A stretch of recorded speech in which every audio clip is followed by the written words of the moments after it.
نحمدہ و نصلی علی رسولہ الکریم اما بعد۔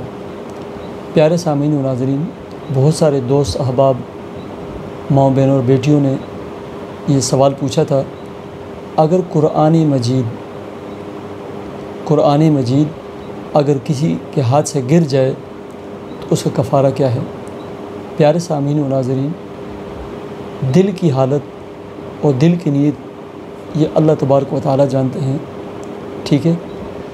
اگر قرآن مجید رکھتے ہوئے یا اٹھاتے ہوئے یا مسجد میں جس طرح بچے پڑھتے ہوتے ہیں گر گیا تو اس کا کسی بھی قسم کا کوئی کفارہ نہیں ہے۔ صرف احتیاط کریں، ادب احترام کے ساتھ، دھیان کے ساتھ قرآن مجید اٹھائیں اور قرآن مجید رکھیں۔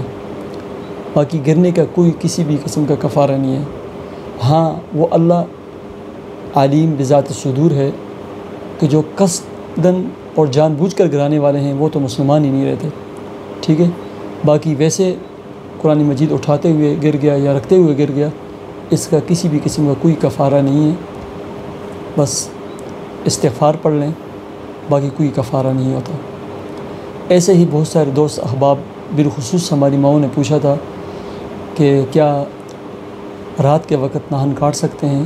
جی ہاں، اگر آپ مصروف ہیں، آپ کو دن کے وقت فرصت نہیں ملی تو جس طرح دن کے وقت ناخن کاٹے جا سکتے ہیں ایسے ہی رات کے وقت بھی ناخن آپ کاٹ سکتے ہیں۔ شرعاً اس میں کوئی قباحت نہیں ہے، ٹھیک ہے؟ دن ہو یا رات ہو، بس ہر جمعے والے دن کوشش کریں کہ جمعے کی نماز سے پہلے صفائی ستھرائی کا اہتمام کریں، اسی میں ناخن بھی کاٹ دیں۔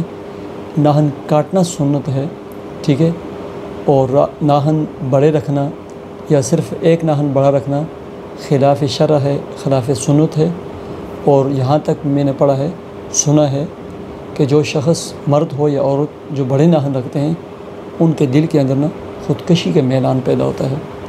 تو گھر کے جو بڑے افراد ہیں، والدین ہیں، بھائی ہیں، اپنے چھوٹے بھائیوں بہنوں کا خاص خیال رکھا کریں کہ وہ ان کے ناخن بڑے نہ ہوں۔ ناخنوں کا کاٹنے کا اہتمام کیجیے۔